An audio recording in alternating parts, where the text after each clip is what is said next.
لوگوں نے صحابہ کے اندر لڑائیاں پیدا کر رکھی ہیں، لیکن یہ رحماء بینہم کا عملی مظاہرہ تھے، عملی ثبوت تھے، ایک دوسرے کے لیے ان کا پیار، ان کی محبت۔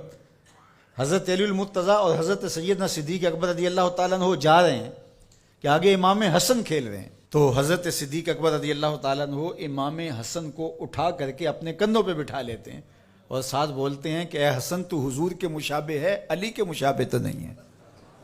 اور حضرت علی المرتضیٰ رضی اللہ تعالیٰ عنہ تبسم کرتے چلے جا رہے ہیں، مسکراتے چلے جا رہے ہیں۔ ان کی تو محبت اور پیار کی کہانیاں تھیں۔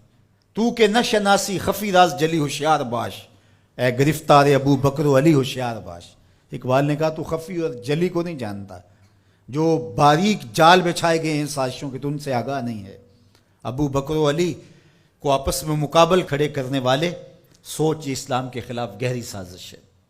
مجھے بتاؤ کہ اگر حضرت سیدنا صدیق اکبر اور دیگر اصحاب کو جو حضور کی تربیت کا جوہر تھے ان کو غلط ثابت کر دیا جائے تو پھر یہ کس پہ حرف آتا ہے؟ حضور کی تربیت پہ حرف نہیں آئے گا؟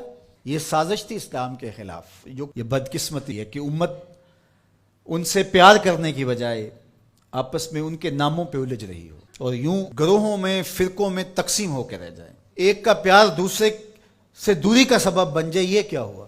ماں سے پیار کرنے کا یہ مطلب نہیں ہے کہ باپ غلط ہے، اور باپ سے پیار کرنے کا مطلب یہ نہیں ہے کہ ماں سے نفرت کی جائے اور ماں سے دور ہٹ جائے۔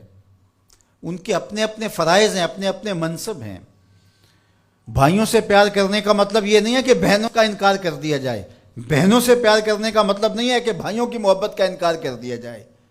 اہل بیت کی محبت کا قطعاً یہ معنی نہیں ہے کہ صحابہ پر سب و شتم کیا جائے، اور صحابہ سے محبت کا معیار یہ نہیں ہے کہ اہل بیت کا نام سن کے چیں بجبی ہو جائیں اور چہرے کا جو ہے وہ رنگ بگڑ جائے۔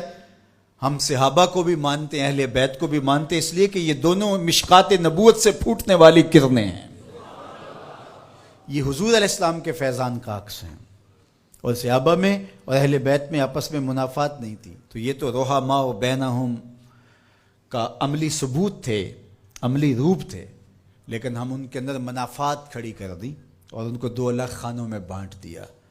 اللہ اکبر۔ کسی نے کہا کہ اہل بیت اور صحابہ ہماری آنکھیں ہیں، تو معترض نے کہا دائیں کون سی ہے اور بائیں کون سی ہے؟ اس نے کہا آنکھیں دائیں بائیں نہیں ہوتی، آنکھیں ایک ہی ہوتی ہیں۔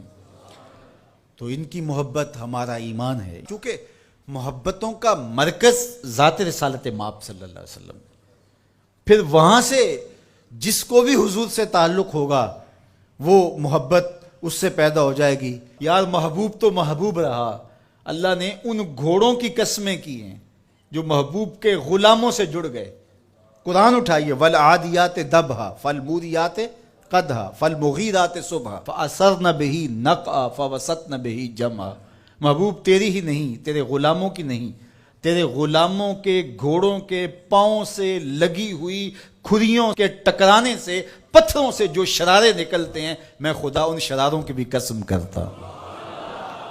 محبوب تیرے غلاموں کے گھوڑوں کے پاؤں کے ٹکرانے سے جو گرد اڑتی ہے، اڑتی ہوئی دھول کی بھی قسم کرتا ہوں، اور ان گھوڑوں کے سینوں سے جو آواز نکلتی ہے، میں رب ہو کے اس آواز کی بھی قسم کرتا ہوں۔ اور تم الجھے ہوئے ہو یہاں ابو بکر و علی میں۔ لا اقسم بہذا البلد، مجھے قسم ہے شہر کی۔ مکہ کی قسم کیوں؟ وانت حل بہذا البلد، اس لیے محبوب اس شہر کی گلیوں میں تو خرام ناز جو کرتا رہا ہے۔ جہاں محبوب خرام ناز کریں وہ گلیاں اچھی لگیں۔ مدینے کی مٹی میں بھی شفا ہے یار، جس شہر کی مٹی میں شفا ہوگی، اور شفا ہوئی کیوں؟ اقبال بولا خاک طیبہ از دو عالم خوش ترست، آن خنک شہرے کے آنجا دل برست۔ کہا کہ اس مٹی میں شفا اس لیے پیدا ہوئی کہ یہاں قدم حضور کے لگے، تو وہ ذرے خاک کے بھی شفا بن گئے جن ذروں کو حضور کے شہر سے نسبت ہو گئی، تو جس کو جگر کا ٹکڑا کہا، اور جو مزار کا بھی ساتھی اور غار کا بھی ساتھی ہے، تو ان کی عظمت کیا؟ ہم ہوتے کون ہیں کہ ہم جو ہے وہ ان کی عظمتوں کو تولنے بیٹھ جائیں؟ ہماری اوقات، ہماری حیثیت کیا ہے کہ ہم ان کی جو ہے وہ عظمتوں پر بات کریں جن کی عظمتوں کو سمجھنا ہمارے بس کا روگ ہی نہیں ہے۔ ہمارے لیے اتنا کافی ہے کہ حضور کی آل کو بھی سلام، حضور کے اصحاب کو بھی سلام، اور ان کے لیے دلوں میں معمولی سا غبار اور میل بھی جو ہے وہ ایمان کی پونجی لٹ جاتی ہے. یار نو میلی اکھ نہ ویکھی متا مرسیں کافر ہو کے. کبھی بھی اپنے آپ کو ایسی بحث کے اندر شامل نہ کرنا جس کا نتیجہ بے ادبی تک پہنچتا ہو. سارا